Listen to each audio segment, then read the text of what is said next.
عام طور پر یہ جس جزیرے میں آپ اور ہم رہتے ہیں نا، میرا خیال یہ ہے 11 یا 12 بجے تک تو عموماً لوگ جاگتے رہتے ہیں یا سوئے رہتے ہیں. آپ لوگ سو جاتے ہوں گے، ویسے بھی آپ لوگوں کو یہاں بھی نیند آتی ہے تو وہاں تو موقع ہوتا ہوگا سونے کا. اگر کبھی بھی عشاء کی نماز آج کل تو جلدی ہو جاتی ہے، عشاء پڑھ لی آپ نے، آپ 10 بجے جاگ رہے ہیں، 11 بجے جاگ رہے ہیں، موقع ہے، وضو ہے تو فبہا، نہیں ہے تو کر کے تہجد کی 2 رکعتیں 4 رکعتیں پڑھ لیا کرو. تہجد کی نماز کے لیے سونا شرط نہیں ہے، یہ چیز ذہن میں بٹھا لو. لیکن علماء نے لکھا ہے تہجد کی نماز کے لیے عوام نے یہ سمجھ رکھا ہے کہ پہلے سونا شرط ہے پھر نہیں. علماء فقہا نے لکھا ہے تہجد کی نماز کے لیے سونا شرط نہیں ہے. افضل پر بحث علماء نے کی ہے، آپ اس میں کیوں پڑھتے ہو؟ میں اور آپ کو حضرت جنید بغدادی ہیں، بولو تو صحیح.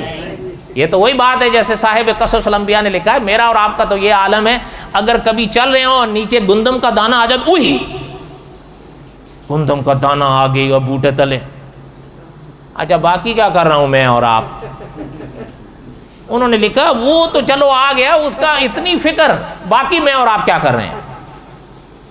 اس لیے میں اور آپ کو حضرت جنید بغدادی نہیں ہیں. وہ افضلیت پر اکابر نے بحث کی ہے، وہ سر آنکھوں پر ہے، لیکن جائز میں کوئی شرط نہیں ہے. آپ جاگ رہے ہو، موقع ہے، وضو ہے تو پڑھ لیں، نہیں ہے تو وضو کر کے پڑھ لیں، تہجد کا ثواب ملے گا. تہجد کے موقع پر بھی اکابر نے لکھا ہے تہجد کے وقت بھی اگر کسی کو موقع مل گیا ہے تہجد پڑھنے کا، شہید ختم نبوت مولانا یوسف لدھیانوی رحمۃ اللہ علیہ نے لکھا ہے اس وقت میں، تہجد کے وقت میں بھی قضا کی نیت کر کے اپنی نمازوں کو لوٹاؤ، اللہ ذوالجلال والاکرام آپ کو تہجد کا الگ ثواب دیں گے اور قضا الگ ادا ہو جائے گی.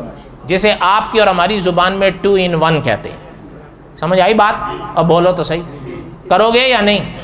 ہے دیکھیں مسئلہ آدمی کو مشکل لگتا ہے، لیکن جب عمل کرنے شروع کر دو گے پھر کوئی پہلے شیطان وسوسے ڈالتا ہے نا، روکتا ہے یہ ہو جائے گا وہ ہو جائے گا، کیسے پڑھو گے، مر جاؤ گے، مٹ جاؤ گے. لیکن جب عمل کرنا شروع کر دو گے اللہ تعالیٰ آسانیاں کر دے.